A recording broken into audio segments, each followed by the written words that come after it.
নমস্কার বন্ধুরা, ইতিহাসের ইতিকথার নতুন পর্বে আপনাদের সকলকে স্বাগত। বন্ধুরা, আজকের পর্বে আমরা জানব দেব শিল্পী বিশ্বকর্মার পুজোর ব্রত কথা।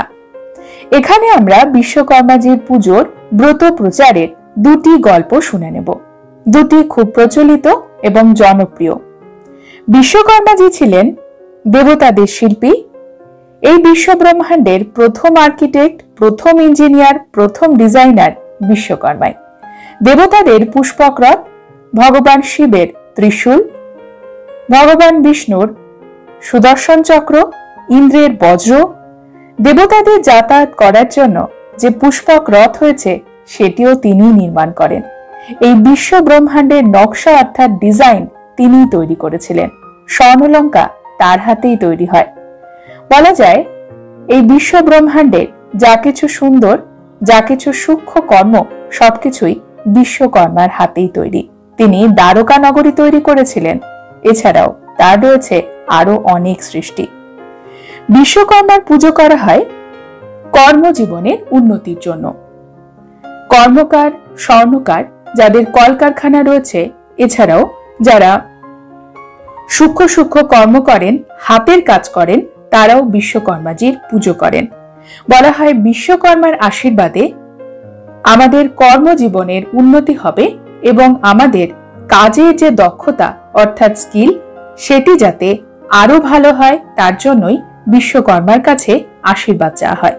প্রত্যেক বছর ভাদ্র মাসের সংক্রান্তি তিথিতে বিশ্বকর্মার পুজো হয়। সূর্য যখন সিংহ রাশি থেকে কন্যা রাশিতে গমন করে তখনই হয় কন্যা সংক্রান্তি এবং বিশ্বকর্মা দেবের পুজো।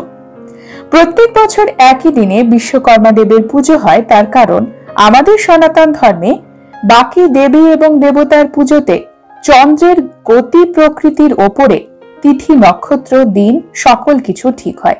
একমাত্র বিশ্বকর্মা দেবের পুজোর তিথি ঠিক হয় সূর্যের গতি প্রকৃতির ওপরে। তাই প্রত্যেক বছর 17 সেপ্টেম্বর না হলে 16 সেপ্টেম্বরে বিশ্বকর্মা দেবের পুজো হবেই হবে।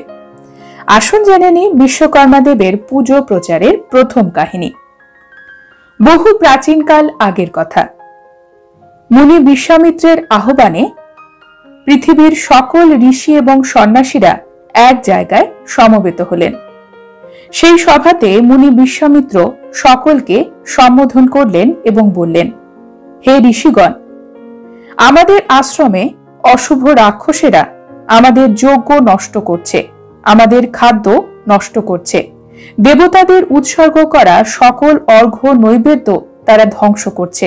আমরা কিছুতেই আমাদের পুজো করতে পারছি না, আমাদের ধ্যানে অসুবিধে হচ্ছে, আমাদের সকল কর্মে তারা বাধা দিচ্ছে। এই অপকর্ম এড়াতে আমরা কি করব? কিছু তো ব্যবস্থা আমাদের নিতেই হবে। আমরা ঈশ্বরের আরাধনা করতে পারছি না। মুনি বিশ্বামিত্রের এই কথা শুনে সেখানে উপস্থিত মুনি বশিষ্ঠ বলতে লাগলেন, অতীতেও একবার মুনি ঋষিদের ওপর এইরকম সংকট এসেছিল।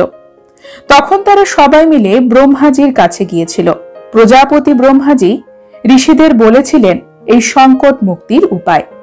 ঋষিরা বশিষ্ঠ মুনির কথা মনোযোগ সহকারে শুনলেন এবং বললেন, বশিষ্ঠ মুনি যথার্থই বলেছেন, ব্রহ্মাদেবের আশ্রয়ে আমাদের যেতে হবে।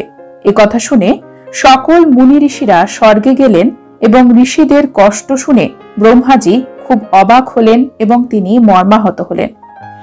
তখন প্রজাপতি ব্রহ্মা ঋষি মুনিদের উদ্দেশ্যে বললেন, হে ঋষিগণ, স্বর্গের দেবতাদের ওপরও এইরকম ভাবেই অসুরেরা অত্যাচার করে।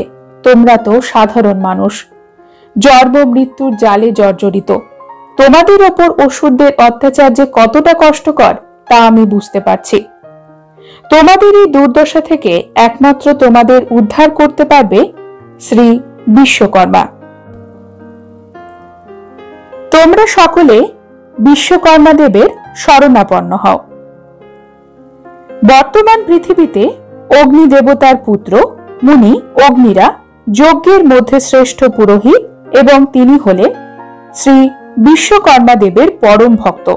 তিনি তোমাদের এই দুঃখ দূর করার উপায় বলে দেবেন। ব্রহ্মাজির এই কথা শুনে ঋষিগণ সকলে গেলেন অগ্নিরা ঋষির কাছে। ঋষিদের কথা শুনে অগ্নিরা মুনি বললেন, হে ঋষিগণ, তোমরা কেন বৃথা এদিকে ওদিকে ঘুরে বেড়াচ্ছ? বিশ্বকর্মা দেব ছাড়া কেউ এই দুঃখ থেকে আমাদের মুক্তি দিতে সক্ষম নন। অমাবস্যার রাতে সাধারণ কাজকর্ম সম্পাদন করে ভক্তি সহকারে শ্রী বিশ্বকর্মা দেবের পুজো করতে হবে, তার ধ্যান করতে হবে, তার উদ্দেশ্যে বিশেষ বন্দনা করতে হবে। তবেই বিশ্বকর্মা দেব আমাদের আশীর্বাদ দেবেন এবং আমাদের এই সকল কষ্ট থেকে আমরা মুক্ত হব। মহর্ষির কথা শুনে সকলে নিজের নিজের আশ্রমে চলে গেলেন। তারপরে এলো পরবর্তী অমাবস্যা তিথি। অমাবস্যা তিথিতে ঋষিরা বিশ্বকর্মা দেবের উদ্দেশ্যে যজ্ঞ শুরু করলেন। যজ্ঞে বিশ্বকর্মা দেবের উদ্দেশ্যে পুজো হলো, তার ধ্যান হলো এবং বিশ্বকর্মা দেবকে অসুরদের অত্যাচার থেকে ঋষিদের মুক্ত করার জন্য সকল ঋষিরা বন্দনা করলেন। বিশ্বকর্মা দেব রাক্ষসদের বিনাশ করলেন। এর ফলে ঋষিরা তাদের যজ্ঞ কর্ম করতে আবার শুরু করলেন। তারা ভগবানের উদ্দেশ্যে ধ্যান, সকল শুদ্ধাচার কর্ম বাধা মুক্তভাবে করতে শুরু করলেন। তাদের কাজে কোনো ঝামেলা থাকলো না, তারা সুখে দিন যাপন করতে লাগলেন। এটি ছিল বিশ্বকর্মা দেবের পূজা প্রচারের প্রথম গল্প। দ্বিতীয় গল্প হলো এইরকম। পৌরাণিক কাহিনী অনুসারে প্রাচীনকালে কাশীতে বসবাস করতেন এক সারথী এবং তার স্ত্রী।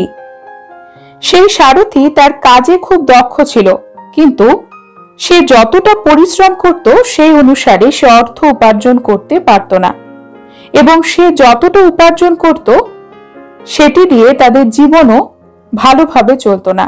শুধু তাই নয়, সারথীর স্ত্রীর কোনো সন্তান ছিল না। এই কারণেও তারা খুব দুঃখী ছিল।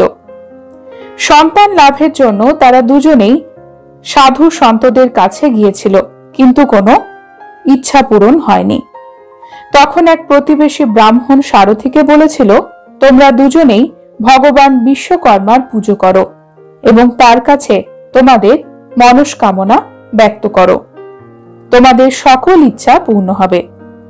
অমাবস্যা তিথিতে উপোস করে ভগবান বিশ্বকর্মার পুজো এবং ধ্যান করতে হবে। তার কথা মতো অমাবস্যার দিনে সারথী এবং তার স্ত্রী বিশ্বকর্মা দেবের আরাধনা করেছিল এবং বিশ্বকর্মা দেবের আশীর্বাদে সেই সারথী ধন সম্পদ এবং সন্তান লাভ করেছিল। পরবর্তী সময়ে তারা সুখী জীবনযাপন করতে শুরু করেছিল। এর পরবর্তীকালে বিশ্বকর্মা দেবের পুজো কথা চারিদিকে এইভাবে প্রচারিত হলো।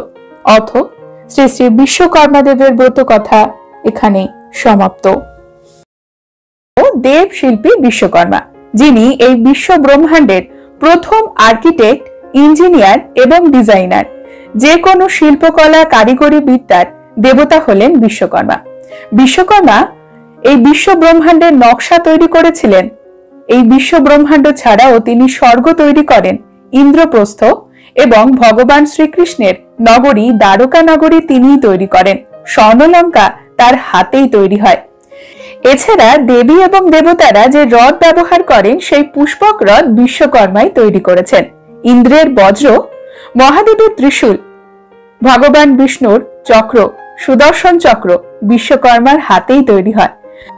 তাই বলা হয় এই বিশ্ব ব্রহ্মাণ্ডের প্রথম আর্কিটেক্ট, ইঞ্জিনিয়ার, ডিজাইনার বিশ্বকর্মাই ছিলেন।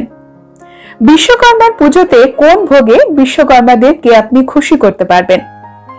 বিশ্বকর্মার পুজো করা হয় কর্মজীবনের উন্নতির জন্য, আপনার স্কিলের ডেভেলপমেন্টের জন্য বিশ্বকর্মার কাছে আশীর্বাদ আপনি চাইতে পারেন। ভাদ্র মাসের সংক্রান্তিতে, যেটিকে কন্যা সংক্রান্তিও বলা হয়, সেই দিনে ভগবান বিশ্বকর্মার জন্ম হয়েছিল। তাই এই দিনে বিশ্বকর্মা দেবের পুজো হয়। আমাদের সনাতন ধর্মে বাকি দেবী এবং দেবতাদের পুজো চন্দ্রের গতি প্রকৃতির ওপরে দিন এবং তিথি নির্ধারিত হয়। একমাত্র বিশ্বকর্মার পুজোতে সূর্যের গতি প্রকৃতির ওপরে নির্ভর করে তার দিন এবং তিথি। এই কারণে প্রত্যেক বছর একটি নির্দিষ্ট দিনেই বিশ্বকর্মার পুজো হয়, 17 সেপ্টেম্বর বা কোনো কোনো সময় 16 সেপ্টেম্বর। সূর্য যখন সিংহ রাশি থেকে কন্যা রাশিতে গমন করে তখনই হয় বিশ্বকর্মা দেবের পুজো।